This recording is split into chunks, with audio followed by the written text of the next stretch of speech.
Kasi nanay po yung page. Ito na po si Sasa guys. Ayan na po yung ating 17 piglets.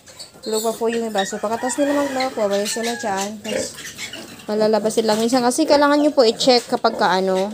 Kasi kapag kaganyan, tulad kanina, na-lock dito yung nasaraduhan sila. Ito hindi siya naka-lock pero nasarado. Kaya kailangan po binabantayan para makapag-milk yung mga piglets. Kasi sayang naman yung mga oras na hindi sila nakapag-milk.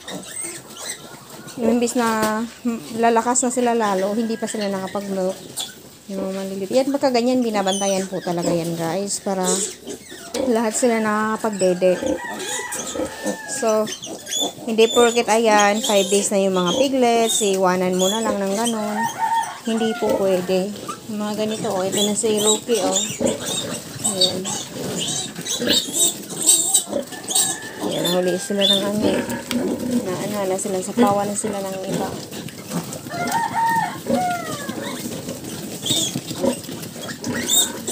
Ayan, o, diba?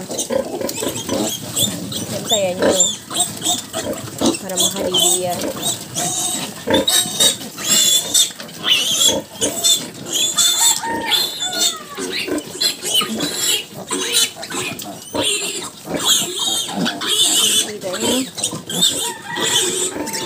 Ikaw ang sagdidi sa ilaw.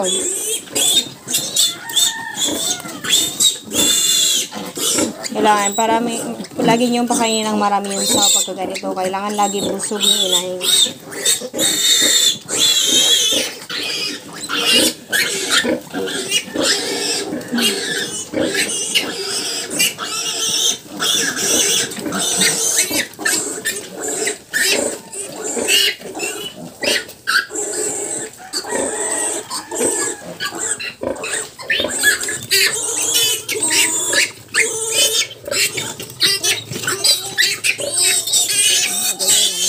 Dito na tapos mag-aaway dun sa isa. Hawiin niyo po.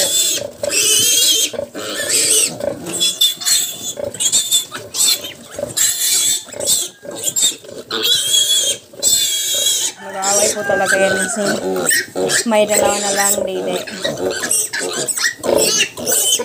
Ayan lang ba yan. Ang kukunin nyo is yung malalaki kasi malakas sila makapag-latch. Isapaw nyo muna yung maliliit. Pagka nakapag-milk na yan, nabusog na yan. Hintas na yung milk, di ba? Nakita nyo kasi may mga puti na yun sa mukha nila. Minsan yan.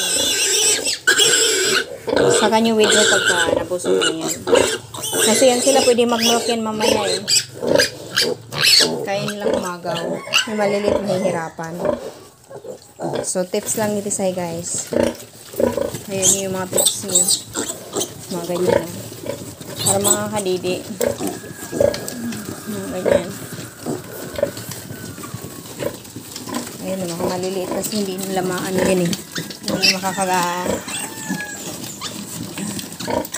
Kayo nang umano. Kayo gumawa ng paraan para sa kanila. Para makadidi yan.